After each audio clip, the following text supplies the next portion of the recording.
Greetings, everybody. I'm Dungeons & Dragons online producer Amanda Tolero Grow, and I'm writing to tell you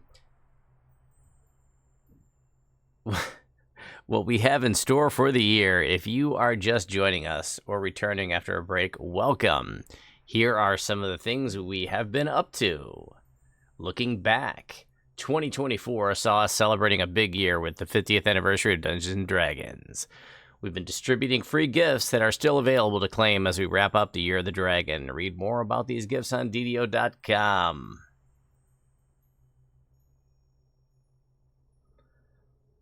Oh, I can just do that on request.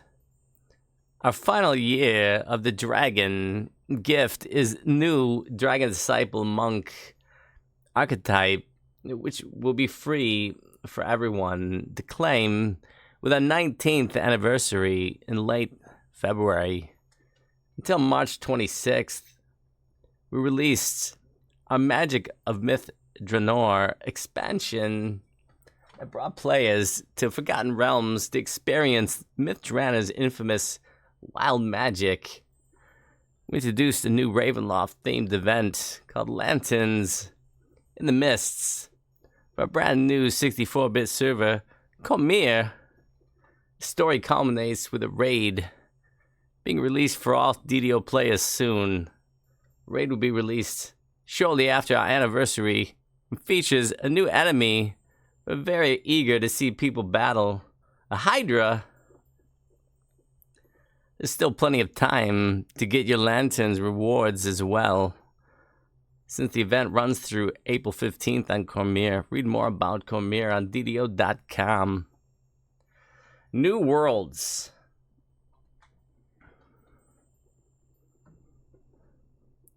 In a previous producer's letter, I mentioned that our team has been undertaking efforts to improve game performance.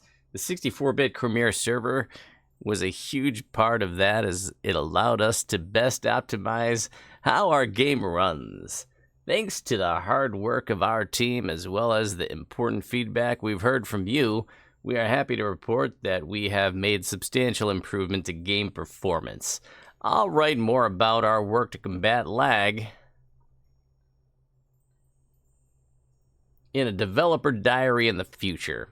But for now, I can say we are confident in our results and will be rolling out an important change to all of Dungeons & Dragons Online this year.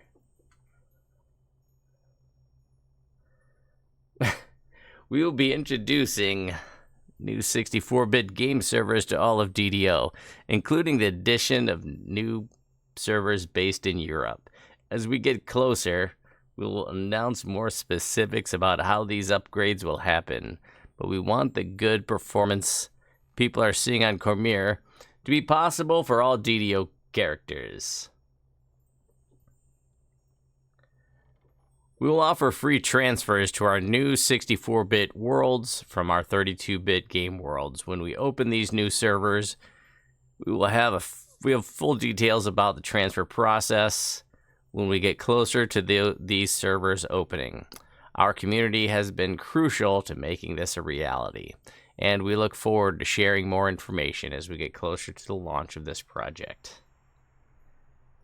But who's forcing us to hear the producer's letter? No, I'm not. You asked for it. Somebody asked for it. Voodoo is Amanda, the plot thick. I don't have blue hair. I'm not Tolero. I'm no Bob, remember?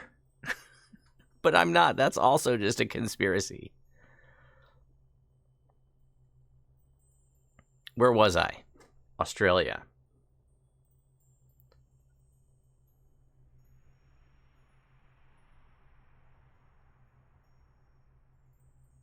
Our community has been crucial in making this a reality, and we look forward to sharing more information as we get closer to the launch of this project. The year holds other updates and fun besides performance improvements. We will be creating new dungeons this spring that will progressively unlock, and we'll have more information about it as we get closer. We will announce our next batch of rewards for the VIP loyalty reward program that will be added to the current list. This next wave of rewards includes bonuses that stack with the prior year's bonuses, in addition to more VIP cosmetics. 2025 Development Roadmap. Q1.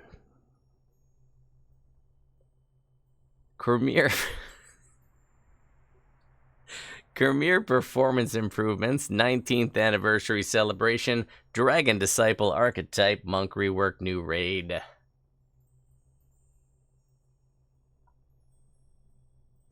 Dungeons unlocking progressively. Yeah, they kind of did that with the whole Illithid invasion thing.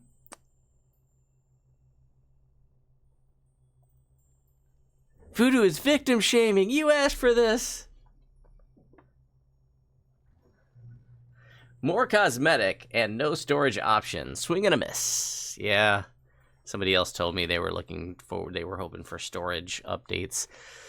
Q2, new 64-bit worlds, new dungeon content, VIP rewards, year 2, PAX East community event. I'll probably 95% chance I'll be going to that. Just leaving myself a little bit of wiggle room in case something comes up. You know, what if I get struck by a meteor? Then I won't be going. Or what if Syax murders me before then? Then I also won't be going unless Syax drags my corpse there. Syax, good morning and welcome. If I don't make it to the PAX East community meetup, it'll be Syax's fault, though. That much we can be sure of. Even if I get struck by a meteor, it'll be Syax's fault. Because he could have saved us. He could have saved me from that meteor. And he chose not to.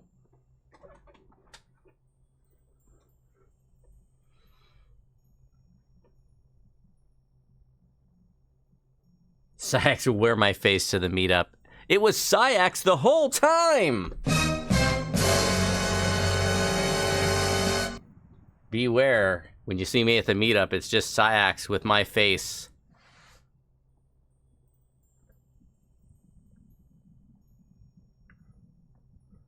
If I'm just gonna tell you now, if you see me at the meetup and I call you a fucktard, that's how you know it's Syax, okay? Because I would never call you that, okay? But Syax would.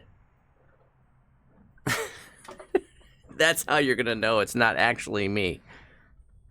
Or fool, right? If he calls you a fool, if I call you a fool at the PAX East meetup, that's how you know it's Syax. Q3, Lamortia expansion, which is a Ravenloft expansion. Return to Ravenloft, new Damper race, new landscape, and more. Dampiers, which I didn't know what they were. Dampiers are vampire kin. They have vampiric blood in them, but they're not full vampires.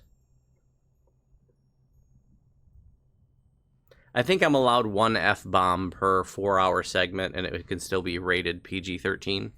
So that was my one F-bomb for today. And it was in quotes, right? I was quoting someone else anyways. You know, I wasn't saying it. That's Syax's word. You see what I'm saying? So it was art imitating life, you know? Or something like that. Q4, live event, opt-in hardcore like Fae shenanigans and more. Sounds like it's going to be a Fae-themed Lanterns in the Mist kind of event.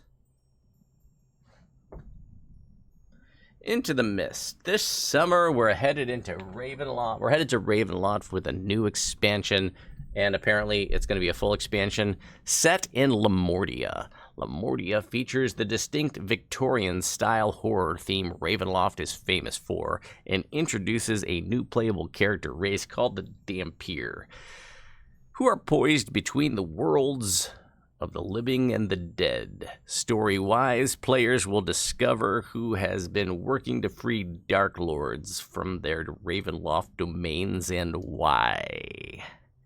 Dark Lords breaking loose is a big problem.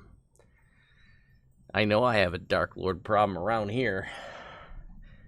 We know our players are no strangers to extraplanar threats and are up to the task. The next event, later this year, we will host another live event, but this time it will be across all servers. Word on the street, i.e. my desk, is that we have some Fey mischief afoot. Players can opt in to the event so they can group with others even if those players are working on a different goal, a hardcore goal, or no goal at all.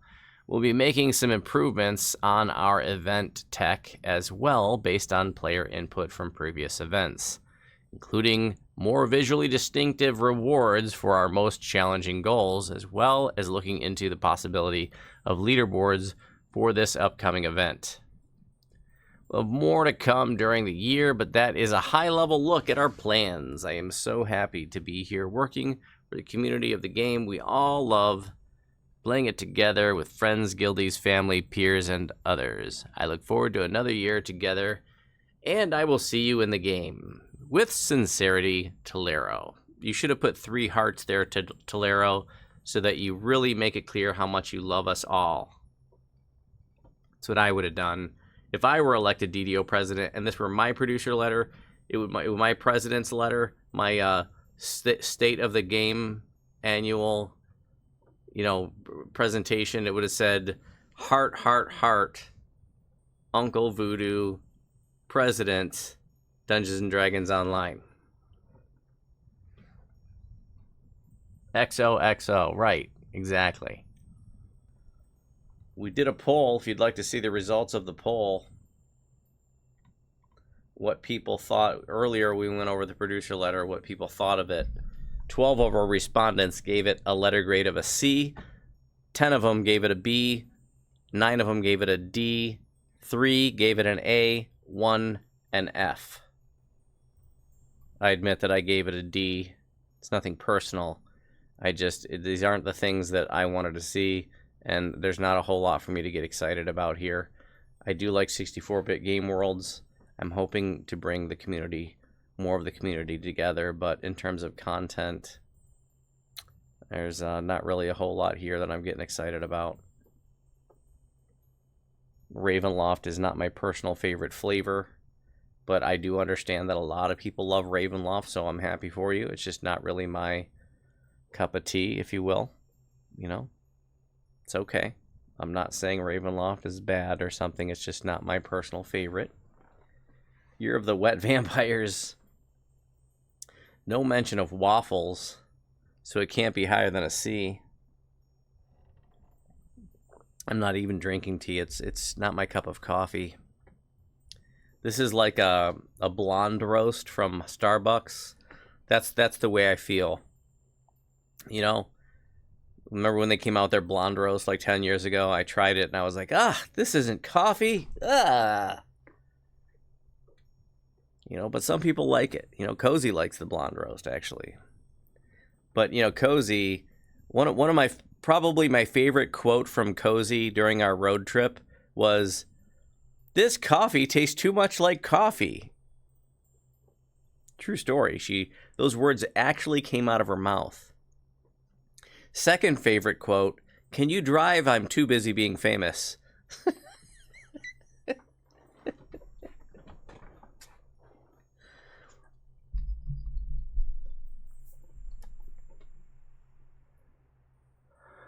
The problem with this year's producer's letter is all these damn vampires. No, I wouldn't say Feywild is my fave. I like a more traditional, very traditional setting, like a Greyhawk kind of thing is my favorite. Very cliche, generic, medieval-esque kind of thing going on. So, yeah, I love cliche in my Dungeons and Dragons. I don't like it in my movies, for example, but I love cliche in my Dungeons and Dragons. Well, yeah, we'll find more about the 64-bit worlds. Coming up, there'll be more details. Maybe it's gonna be like 2 North American servers and 2 European servers. Maybe one's gonna be East Coast, West Coast. I don't know.